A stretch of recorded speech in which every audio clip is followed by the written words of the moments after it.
Hello, I'm Irwin Stelzer, Director of Economic Policy Studies at the Hudson Institute. And I'd like to spend a few minutes with you today talking about an issue that is really of great importance to you. And I'll take as my model that news network that many of you watch. I'll report, you decide. And I think that's what you should do, because economists can't be of very much help to you. I got that idea when I opened the pages, the op-ed pages of the New York Times, and there was my good friend Alan Meltzer, professor at Carnegie Mellon and a wonderful economist, warning us of the dangers of inflation. And on the same page was the somewhat more hysterical Paul Krugman warning of the dangers of deflation.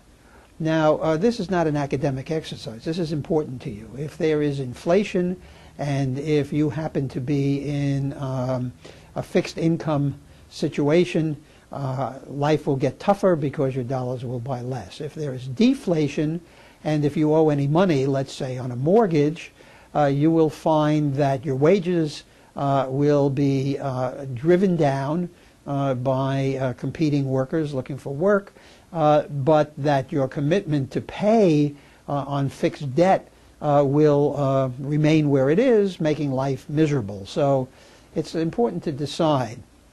Those who think there will be inflation argue that the Fed is pumping huge amounts of cash into the system. Milton Friedman says this will produce inflation inevitably, and that we are headed for a really, really substantial increase in prices. Remember, if you can, the Carter years where we had inflation that was pretty much crowding 20% a year, and your money was worth less and less. Now, it's not quite as bad as it was in pre-Hitler Germany, where you took wheelbarrows of paper money to buy a loaf of bread.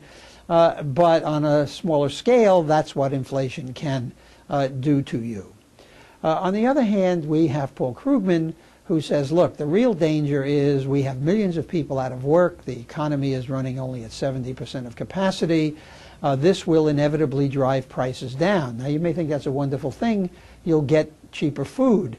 But the problem is that that will also translate into lower wages, to lower investment by businessmen who don't want to invest when prices are going down. And at the same time, the thing that will stick, that won't go down, is any obligations you have to pay mortgages, etc. So it does matter a great deal. Now, in deciding, let me throw one more thing into the pot. Larry Summers, who is the president's principal economic advisor, says not to worry, that at the proper time the Fed will withdraw all this cash from the system and we will have price stability. But against that, we have to worry that this Fed is more political than any Fed we've had in a long time, and it's difficult to imagine the chairman of the Fed, whose term expires at the end of 2010, doing anything that will cool the economy right before an election. So that's the story.